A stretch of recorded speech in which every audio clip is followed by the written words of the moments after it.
¿Qué tal, distinguidos hermanos, distinguidos radioescuchas?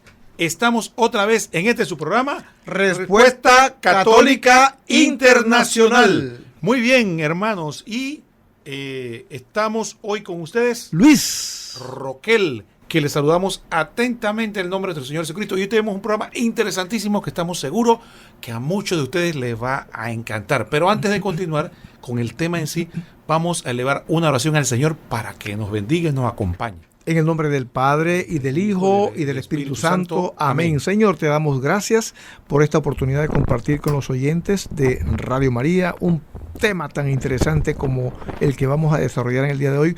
Te pedimos que nos asistas, te pedimos que nos bendigas para que podamos ser instrumentos tuyos, Señor, ante la audiencia que nos sigue, y que este mensaje sea de edificación para todos ellos. Te lo pedimos en el nombre de Cristo Jesús nuestro Señor y por la intercesión de la Santísima Virgen María y San José. Amén. En el nombre del Padre, y del Hijo, y del Espíritu Santo. Amén. Amén. Muy bien, hermanos. Y hoy tenemos un tema interesantísimo. Hoy vamos a hablar de la sucesión apostólica. Y este tema es muy interesante porque es el que le da fundamento al hecho de que muchos de ustedes se preguntarán, bueno, Jesucristo habló hace 2000 años, Luis. Hace 2000 años habló Jesús. Y entonces, pero hoy en día hay mucha gente que dice que son los verdaderos voceros de Jesús. Ellos son los que explican lo que Jesús enseñó o la interpretación del mensaje de Jesús. Los verdaderos, podríamos llamar, portavoces de Jesús. Y ante ese mar de propuestas uno podría quedar confundido, decir, bueno, ¿y dónde? ¿Cuáles son los verdaderos personas autorizadas a hablar en nombre de Jesús? No, esto visto en la terminología médica o moderna, bueno, ni tan médica, sino que ya este término forma parte del vocabulario del día a día. Es como que vamos a hablar del ADN apostólico. Cuando se habla de la sucesión, tiene que ver con la genuinidad de lo que es un descendiente de los apóstoles desde los tiempos de Cristo, un sucesor de los apóstoles. Entonces, como dice Roquel, cualquiera puede presentarse y decir, yo soy, pero ahora en este programa vamos a desgranar cómo saber cuando alguien que dice yo soy de verdad es o no es. Bueno, partimos del hecho de que la palabra sucesión, de acuerdo al diccionario de la Real Academia Española, dice lo siguiente, el significado: continuación de alguien o algo en lugar de otra persona o cosa. Así que podríamos decir que es lo mismo decir continuidad. La sucesión apostólica es entonces la continuidad, la obra confiada a los apóstoles por Cristo Jesús, y estos a su vez a otros hombres nombrados con autoridad de manera ininterrumpida hasta el fin del mundo. Así que, Luis, podemos partir de ese principio, de que bajo ese concepto es que estamos desarrollando el programa, sobre ese concepto de sucesión. Y continuando entonces con ese desarrollo, tenemos que ver en dónde y cuándo empieza todo. Si nosotros vemos el momento, o vamos a la Biblia, en el momento de que Jesús asciende a los cielos, Él les dice a los discípulos lo siguiente. Estamos hablando de San Mateo, capítulo 28, versículos del 19 al 20. Vayan y hagan discípulos entre todos los pueblos, bautícenlos en el nombre del Padre y del Hijo y del Espíritu Santo, y enseñándoles a cumplir todo lo que yo les he mandado. Yo estaré con ustedes siempre hasta el fin del mundo. Ahí está el punto de partida, el mandato de nuestro Señor Jesucristo. Él les está encomendando una misión y les dice y les afirma y les promete que estará con ellos hasta el fin del mundo. Los apóstoles no sabían cuándo sería el fin del mundo y por lo tanto se apresuran a cumplir lo que el Señor les manda. Entendieron que cuando Jesús les dice vayan y hagan discípulos, se está refiriendo a ellos como la iglesia fundada sobre Pedro. Y entonces se establecen sucesores de los 12 apóstoles, porque los 12 apóstoles no alcanzaban a cubrir las multitudes, los pueblos vecinos, las cantidades de personas que venían, así que ellos tenían que nombrar personas que a su vez los reemplazaran a ellos y pudieran llegar a comunidades más lejanas, porque 12 solos no podían. Además, empezó a ocurrir que se fueron poniendo viejos. y Jesús no volvía. Entonces ya no tenían claro si el Señor venía enseguida o venía después. Y al final el Señor les dijo, ni se preocupen por eso, ni el día ni la hora. Simplemente hagan lo que yo les digo. Y empezaron a predicar y a enseñar. Se fueron poniendo viejos y fueron descubriendo que tenían que nombrar, por ejemplo, asistentes.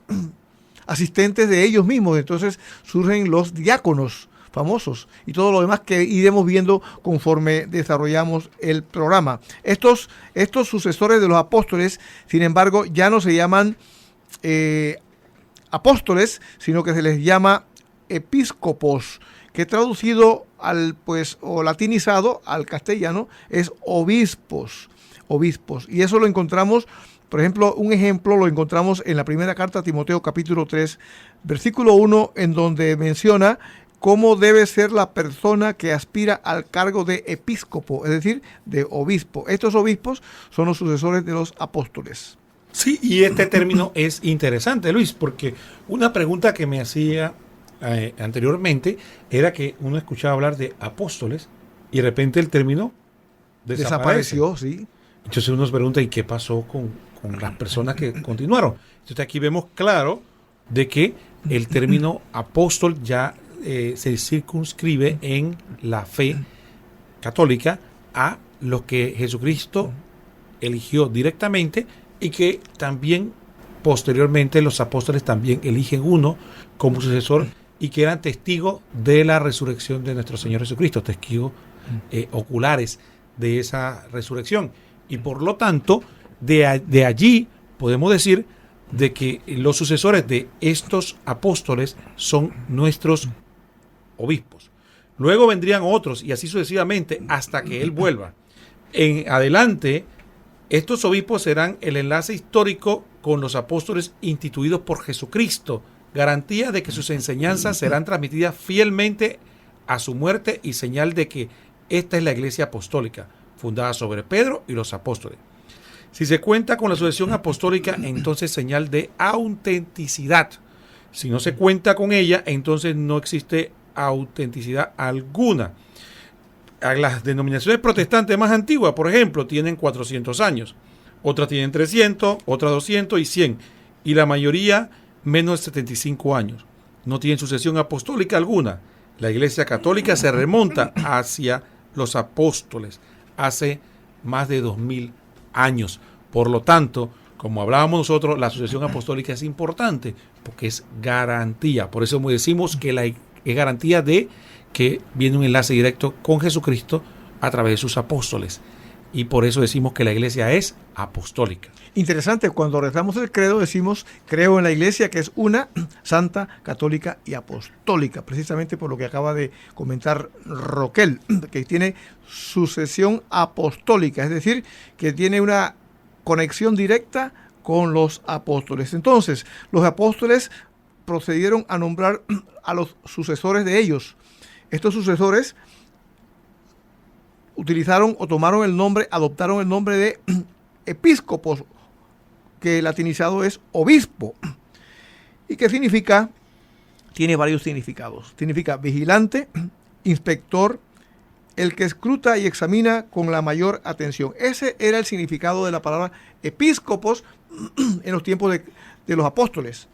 Sin embargo, la palabra fue adquiriendo otro significado conforme a los sucesores de los apóstoles se les denominó obispos, porque entonces ya significaba el jefe de una comunidad, una circunscripción que llamamos diócesis, producto pues de que adoptaron una palabra que tenía un significado de inspector, ahora ya tenía un alcance superior, que es el que tenemos y comprendemos y utilizamos y entendemos hasta el día de hoy. Y también nombran presbíteros. Los presbíteros son aquellos que pues son como, es un anciano. La palabra presbíteros en griego significa anciano, jefe de una comunidad.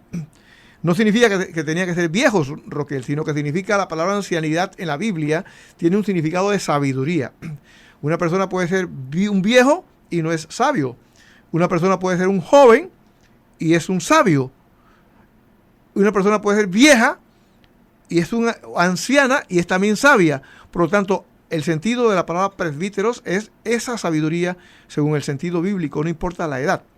Esa persona, jefe de la comunidad, se conoce como presbíteros y se constituían entonces en asistentes o apoyo de las labores que el obispo no alcanzaba, porque así como los apóstoles no alcanzaban y nombraron obispos, los obispos tampoco alcanzaban y nombraron presbíteros que podían realizar tareas que no podían, que normalmente realizarían los obispos, pero ya se le delegaba a los presbíteros, a los sacerdotes, que también los conocemos como padres o curas de almas. Muy bien, y entonces de allí también, Luis, tenemos, cuando hablábamos del tema, también vemos cómo la iglesia se va fundando la jerarquía que llamamos nosotros, y ahí tenemos los obispos, tenemos los presbíteros y tenemos a los diáconos. Entonces, el presbítero, por eso que significa anciano jefe de la comunidad, como decía muy bien, y el diácono que es el ayudante del presbítero. Entonces, ¿cómo podemos estar seguros de que todo esto ocurrió así? Esto es una pregunta importante. Dirán, oye, Luis, estos señores están narrando una historia muy bonita, pero ¿dónde hay fundamento? Es decir, que hay que saber cómo sabemos que los apóstoles nombraron otras personas, de modo que recibieran de ellos la misma autoridad, y que estos a su vez nombraron a otros para continuar el mandato del Señor, Jesús, hasta el día de hoy. Y esto es importante, Luis, porque hoy día hay personas que tienen un sueño y dicen, el Señor me mandó. Tuve un sueño y ahora estoy inspirado y el Señor me dio esta misión. Y se autonombra inmediatamente apóstol o predicador de Jesucristo.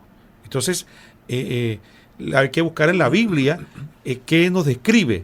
Por ejemplo, podríamos Luis, aportar el primer caso que ocurre en el libro de los Hechos de los Apóstoles después de la muerte de Judas. En ese momento eran 11 el número de los apóstoles. Pedro toma la palabra y dice, y este tema voy a leer, quería aclarar, hermanos, de que es un ejemplo importantísimo, porque a través de él nos demuestra cómo la iglesia se siente con plena autoridad para establecer algo que Jesucristo estableció él, a solas. Dice que la palabra que Jesús se fue al monte a orar a solas toda una noche y después bajó del monte y eligió a los que él quería y fundó el colegio apostólico, a los 12 apóstoles. Judas, como todos sabemos, traiciona al Señor, se suicida y queda, podríamos decir, ese puesto vacante. Otro hubiera podido decir, bueno, si el Señor nos eligió a todos, ¿quién tiene autoridad para hacer algo que solamente el Señor hizo? Pero la iglesia, plenamente convencida de que tiene la autoridad que viene de Cristo, nombra a otro apóstol con plena autoridad. Y eso es lo que nos narra Hechos capítulo 1 del versículo 20 al 26, que dice así: pues en el libro de los Salmos está escrito que de su morada despoblada sin que nadie la habite, y que su puesto lo ocupe otro. Conviene pues que de entre los hombres que anduvieron con nosotros todo el tiempo que el Señor Jesús convivió con nosotros, a partir del bautismo de Juan hasta el día en que nos fue llevado, uno de ellos sea constituido testigo con nosotros de su resurrección. Presentaron a dos, a José llamado Barsabás por su sobrenombre Justo, y a Matías. Entonces oraron así: tú, Señor, que conoces los corazones de todos, muéstranos a cuál de estos dos has elegido para ocupar en el ministerio del apostolado el puesto del que Judas desertó para irse donde le correspondía. Echaron suertes y la suerte cayó sobre Matías, que fue agregado al número de los 12. Hechos capítulo 1, versículo del 20 al 26. Impresionante el texto. Uno podría preguntarse entonces, pero ¿por qué habrían completado el número de los 12, sino porque sabían que la obra debía continuar por medio de sucesores? Ellos sabían que había que continuarlo. Por lo tanto, el número 12 había que completarlo, porque ese fue el número original que nuestro Señor Jesucristo, como dijo Roquel, después de estar en oración toda la noche, elige a 12 apóstoles. Había que completarlos para que se cimentase la iglesia sobre el número 12, que es un número bíblico, que es un número simbólico que tiene que ver con las 12 tribus de Israel. Por lo tanto, había que respetarlo. Matías pasa a ejercer el cargo en la iglesia como nuevo apóstol. Matías hasta ese momento era como un discípulo, no un apóstol, un discípulo de los que andaban cerca, que andaban como diríamos, pues ahí cerca en el grupo, pero no eran apóstoles, no tenía ese poder o ese título. Por ejemplo, vamos a ver un caso en donde San Pablo cuando le escribe al obispo Timoteo, que fue un obispo, le dice lo siguiente: por favor, presten atención con mucha dedicación, porque aquí hay un contenido que tiene que ver con todo lo que estamos desarrollando. Segunda de Timoteo, capítulo 2, versículo 2, es facilito. Timoteo 2:2, es fácil. Dice: y cuanto me has oído en presencia de muchos testigos, o sea, le está hablando San Pablo a Timoteo, cuando me has oído, lo que me has oído en presencia de muchos testigos, confíalo a hombres fieles, no a cualquier clase de hombres, miren, a hombres fieles que sean capaces, no solo fieles, sino que sean capaces a su vez de instruir a otros. O sea, que San Pablo no le está diciendo: oye, lo que te he dicho, lo que me has escuchado delante de muchos, dáselo a todo el mundo. No, que lo tome, que escoja hombres fieles que tengan capacidad y que sean capaces de instruir a otros. Ahí vemos un ejemplo de esos hombres fieles. Precisamente son los que van a recibir la autorización y la autoridad para suceder o a un obispo, o ya veremos dentro de poco, o convertirse en un presbítero por la autoridad del obispo. En este texto podemos apreciar 5 generaciones sucesivas de transmisión de la autoridad de la iglesia. Primera sucesión. La primera, los apóstoles ya le dieron autoridad a San Pablo. San Pablo era un perseguidor de los cristianos. Sin embargo, San Pablo es el que le está dando ahora la autoridad a Timoteo para que haga lo que acabamos de escuchar. San Pablo recibió esa autoridad de los apóstoles, lo encontramos en el libro de los Hechos de los Apóstoles, ¿sí? La segunda generación de sucesión apostólica la encontramos cuando San Pablo autoriza a Timoteo.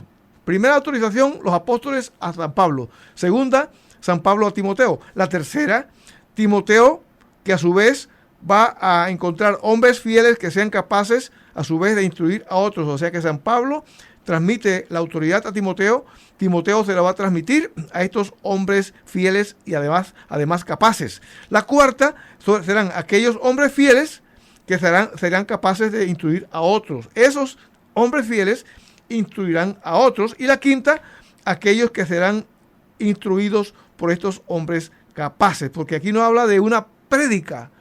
Aquí no está hablando de una prédica, está hablando de una instrucción, en otras palabras, de una formación, de una capacitación. Como he oído, Roquel, que hay una academia de formación católica en Radio María de Panamá. Me llegó un correo un día, un grupo de personas se forman ahí católicamente, impresionante.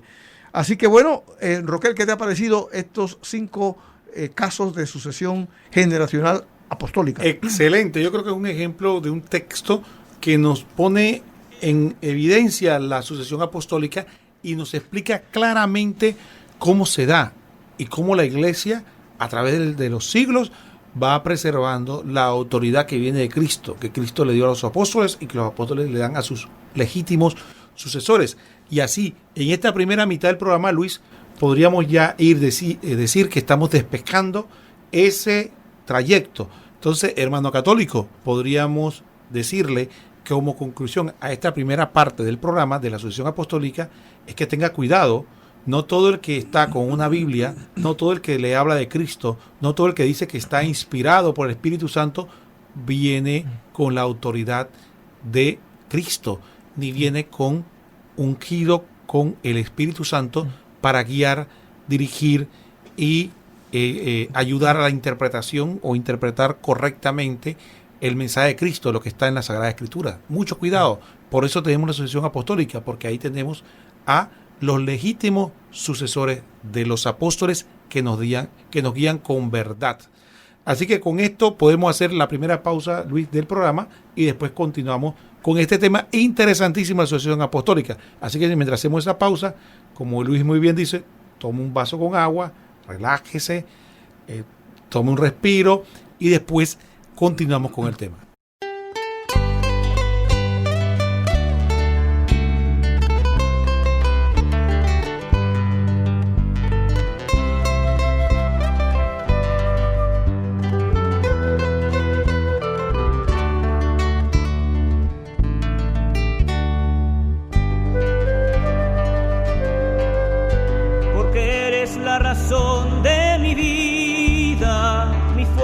da consuelo y alegría, porque eres el amor que yo soñé, y sin ti estoy perdido y nada soy. Aquí estoy, Señor, toma mi vida, sacerdote para siempre quiero ser. Aquí estoy, Señor, toma mi vida, sacerdote para siempre quiero ser.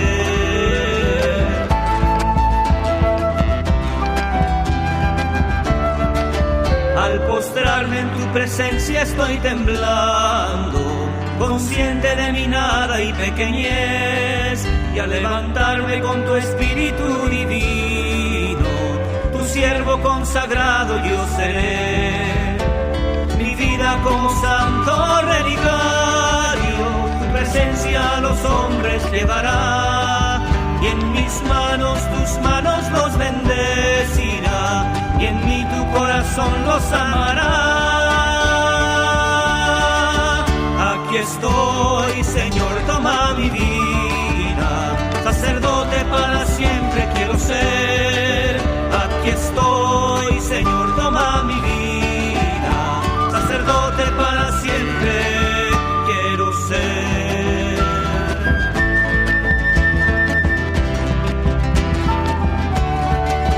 De tu amor estoy sediento, Señor, en ti todo lo encuentro y soy feliz, y en mi pecho tu palabra incontenible, con su fuego al mundo entero abrazaré, y no importan ya las dudas y el temor, tu amor todo lo puede y venceré, y no importa lo que venga hacia mi lado, paso a paso contigo contaré.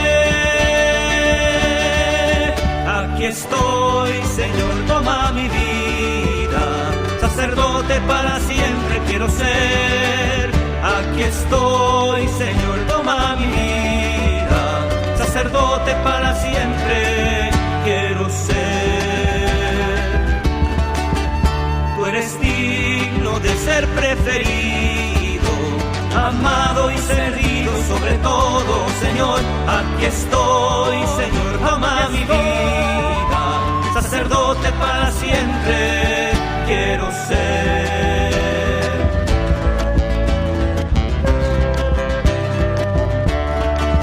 Aquí estoy, Señor, toma mi vida, sacerdote para siempre quiero ser.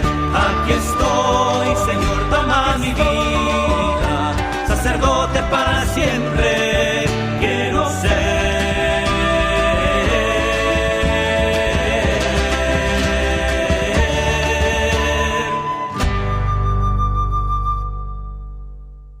Muy bien, hermanos, estamos de vuelta en su programa Respuesta Católica Internacional. Muy bien, Luis, y estábamos con el tema de la sucesión apostólica.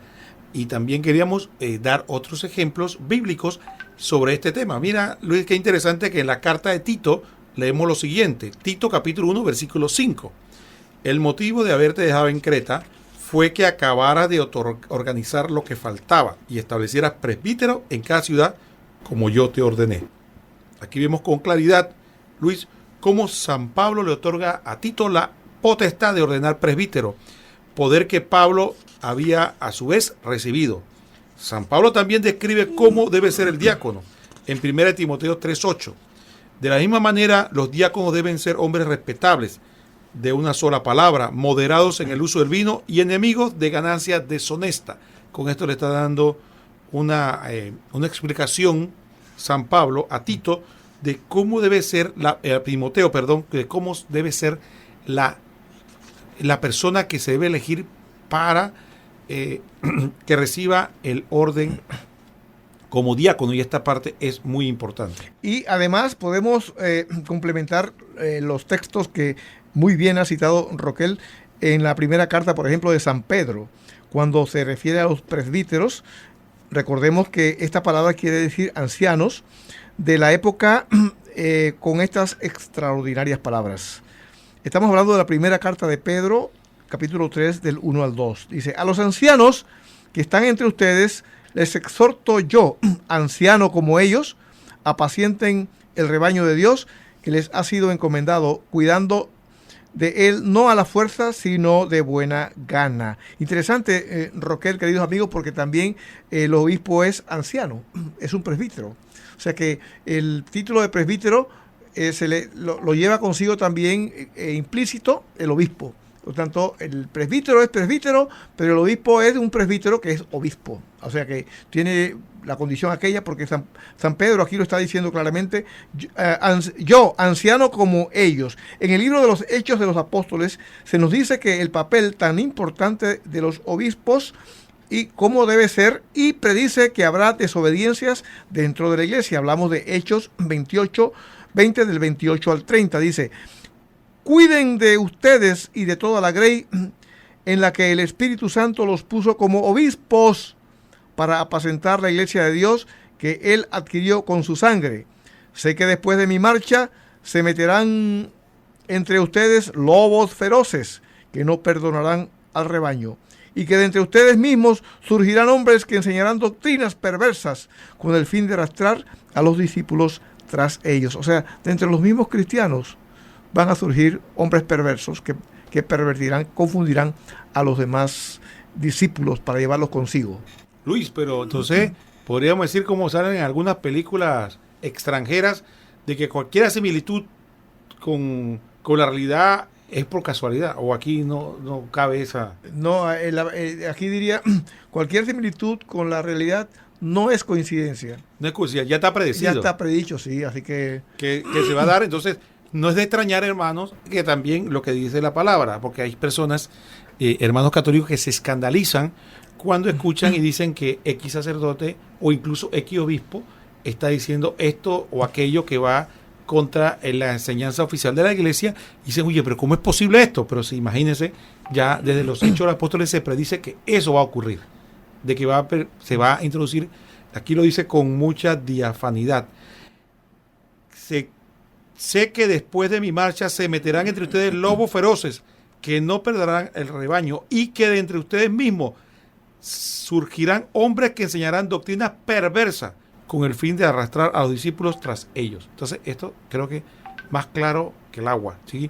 Hermano, entonces no se atemorice ni se deje confundir. Usted debe buscar cuál es el magisterio oficial de la iglesia y seguir el magisterio oficial de la iglesia y aprender a discernir que no necesariamente todo el que habla en nombre de Cristo lo hace de manera correcta. Sí, lo curioso de todo esto es que en este texto, no obstante que está predicho, siguen ocurriendo, pues, saliendo de entre nosotros gentes que van contra lo que enseña la iglesia y lo hacen de una manera muy amena, muy bonita, muy, digamos, espontánea, muy elocuente.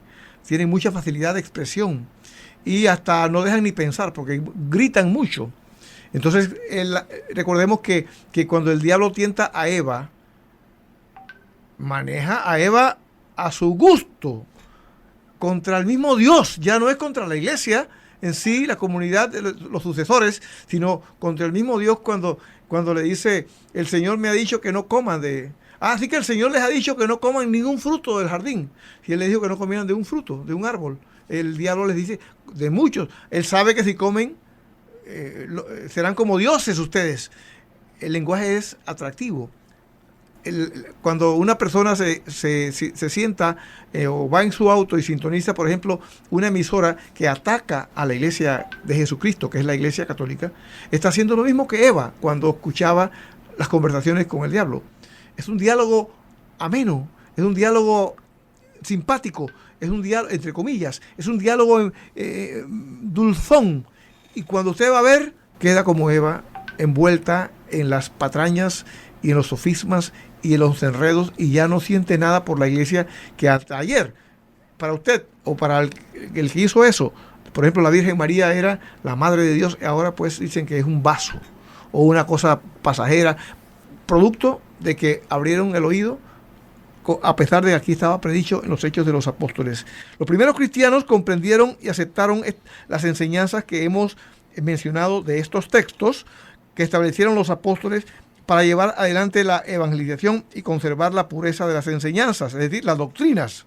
para los padres de la iglesia, que eran los primeros hombres muy cultos, muy teólogos, muy santos, muy conocedores de la doctrina, de los primeros 7 siglos de la iglesia más o menos, la certeza o no de sucesión apostólica era criterio suficiente para determinar la naturaleza herética o no de una enseñanza.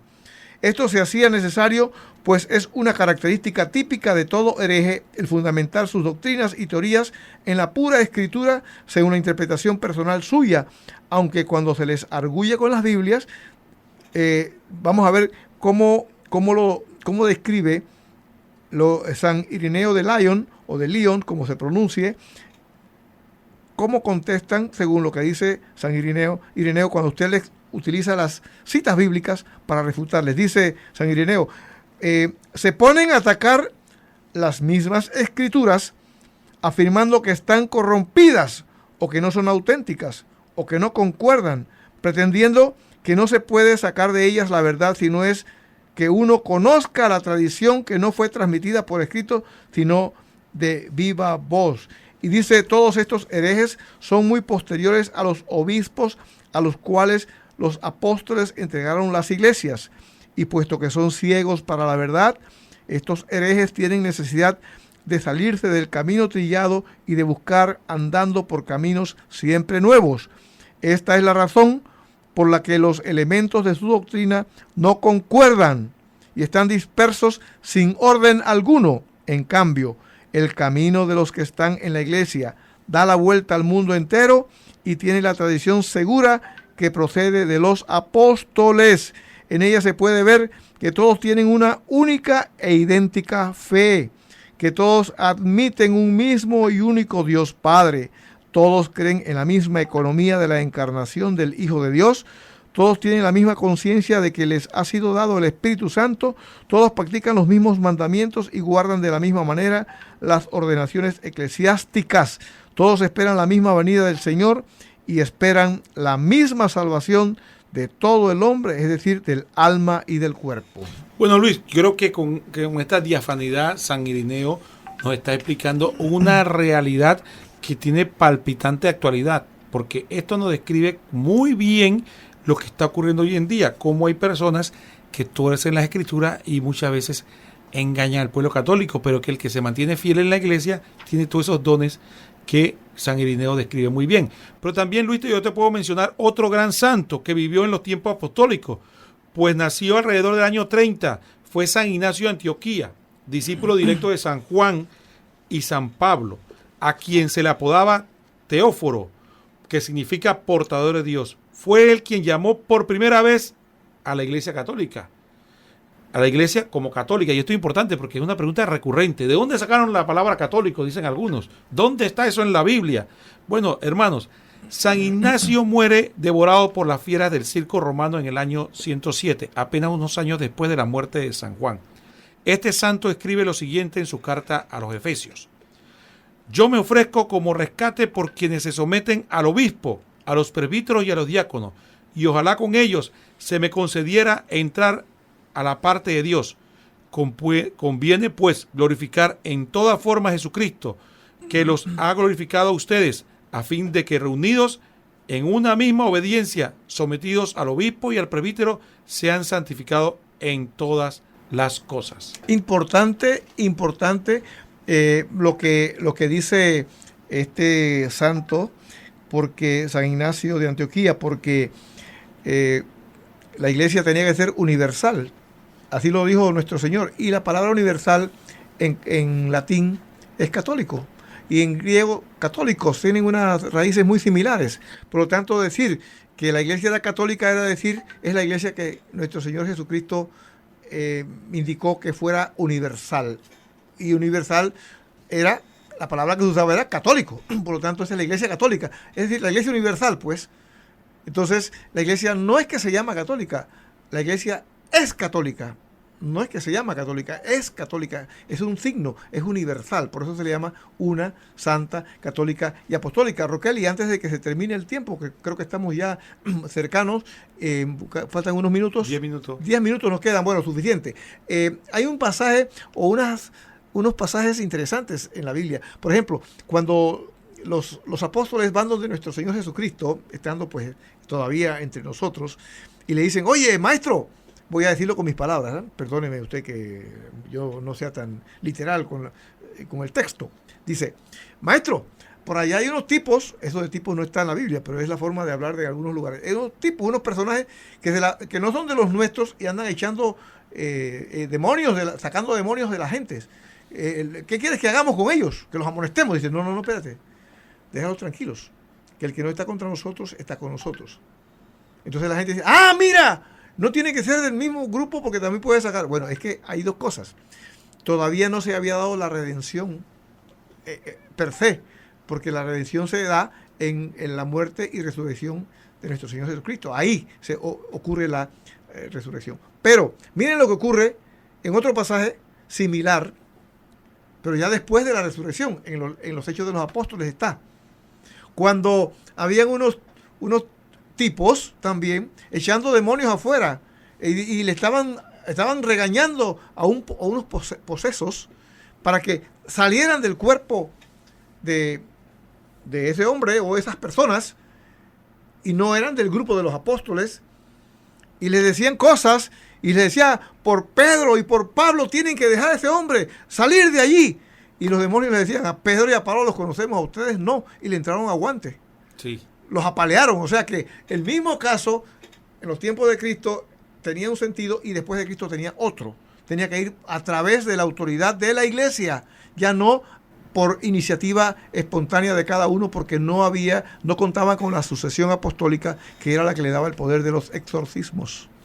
Luis, fíjate, eso que mencionas tú de que la iglesia es católica, San Ignacio de Antioquía lo escribe en su carta a los esmirniotas en 8:2, que fue escrita a finales del siglo I o inicios del segundo. Dice así, donde esté el obispo, esté la muchedumbre, así como donde está Jesucristo, está la iglesia católica. La iglesia de Cristo se reconocerá entonces por su nombre católica.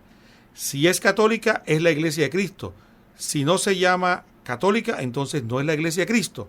Es el mismo criterio hoy día. Somos católicos, estamos en la única iglesia que fundó Cristo.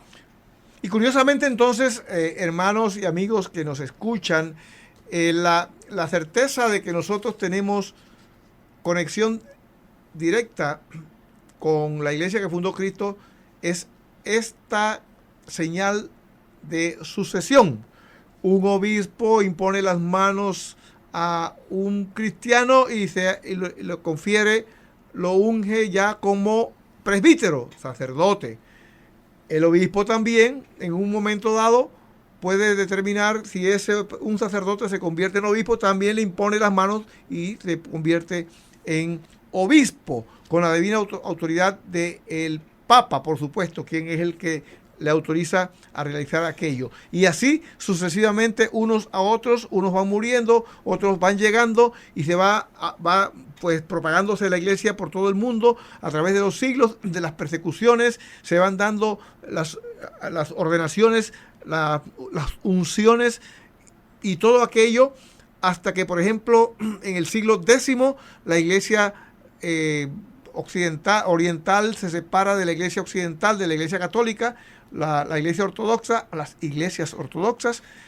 Sin embargo, esas iglesias se llevan la sucesión apostólica también, ellos la tienen porque es válida, ellos fueron, y así seguimos hasta el día de hoy. En el siglo XVI se da la reforma protestante, ellos se separan de la iglesia católica, ellos sin autoridad de ninguna clase, pues fueron, creo que no nombraban ya sucesores, obispos, ni menos sacerdotes. O sea, no hay sacerdotes entre los protestantes, por lo tanto no hay presbíteros. Como no hay presbíteros, tampoco hay quien los unja, que serían los obispos, porque no tienen obispos, excepto la iglesia de Inglaterra, que es la iglesia fundada por Enrique VIII, que ahí ellos se separaron de la iglesia, pero tenían obispos válidos que fueron ordenando. Y en el siglo XIX, el Papa León XIII realiza un estudio muy interesante. Hay una carta al respecto, una encíclica, donde después de estudiar cuidadosamente, concienzudamente, el Papa determinó o encontró, y por lo tanto determinó, que cerca del año 1860 por ahí. Hasta ahí llegaba la sucesión apostólica de los anglicanos, que es la iglesia de Inglaterra. ¿Por qué? Porque los obispos que tenían validez y que iban ordenando sucesores fueron muriendo y no hubo sucesión después de allí intensivamente, y duró hasta 200 años, que es bastante. Luego, en el siglo XIX, también en el Concilio I Vaticano, unos católicos se separan de la iglesia porque no aceptaron el dogma de la infalibilidad del Papa, y forman lo que se llama los veterocatólicos o los viejos católicos, y tenían sucesión apostólica hasta que también desaparecieron. Muy bien, hermano, estamos en los minutos finales y queríamos regalarle una conclusión. Si recorremos la historia hacia atrás, empezando con el Papa Francisco, luego Benedicto XVI, Juan Pablo II, luego Juan Pablo I, Pablo VI, etcétera, llegaremos directamente al mismo San Pedro, de quien son sucesores, y como consecuencia a Cristo Jesús, como fundamento de la única iglesia fundada por él, es decir, la Iglesia Católica. Esto solo es posible en y con la Iglesia Católica. Los grupos cristianos no católicos más furibundos solo llegan a unos 90 años atrás. Los grupos protestantes tienen unos 400 años de haberse desgajado de la Iglesia Católica. Cada obispo católico es sucesor de un apóstol. Aquellos que se autonombran pastores sin autoridad alguna no pueden trazar su origen sino hasta unos cuantos años atrás, y fueron designados por hombres. Por esto, y con toda propiedad, decimos que la Iglesia es una santa, católica y apostólica. Una porque Cristo fundó una sola Iglesia. Santa porque su fundador es Cristo, quien es santo. Y nosotros podemos ser santos si seguimos con fidelidad sus enseñanzas. Católica porque es para todos, universal. Y apostólica porque cuenta con la autoridad y enseñanza directa de los apóstoles, tal como a su vez la recibieron de su fundador, nuestro Señor Jesucristo. Y nosotros entonces, por eso que usted escuchará que en la iglesia, cuando se habla del Papa, se le dice el sucesor de Pedro. Por ejemplo, el Papa Francisco no se le dice el sucesor de Benedicto XVI. Y al Papa Benedicto XVI no se le decía el sucesor de Juan Pablo II, sino los sucesores de Pedro, aun cuando, en efecto, el Papa Francisco también es sucesor del Papa Benedicto XVI, pero sin la señal de sucesión de Pedro, no hay certeza de sucesión apostólica, aunque sabemos que el Papa Benedicto XVI también la tenía, pero a nosotros nos interesa destacar que la sucesión se da hasta desde la misma raíz hasta el día de hoy, porque pudiera haber un antipapa que parece papa por muchos años, y los sucesores de esos papas no son sucesores de San Pedro, porque se perdió la sucesión apostólica cuando se rebelaron, como después del Papa Pío XII, Roquel. Hubo grupos que se desligaron de la iglesia. El Palmar de Troya, por ejemplo, nombró papa por su cuenta, y se llamaban Gregorio no sé qué y León no sé cuánto, y no eran sucesores de Pedro, eran sucesores según ellos de Pío XII, pero no válidos, pero se llamaban sucesores de Pío XII, pero no eran sucesores de Pedro, por cuanto no eran válidos, no eran ni lícitos ni eran válidos, y por eso decimos el Papa es el sucesor de San Pedro. Bien, hermano, con estas palabras de Luis muy atinadas, nos despedimos de ustedes, para decirles que hoy estuvimos con ustedes, Luis, Roquel, y les deseamos que prontamente nos encontremos, y le decimos a todos: tristeza y melancolía fuera de la casa mía.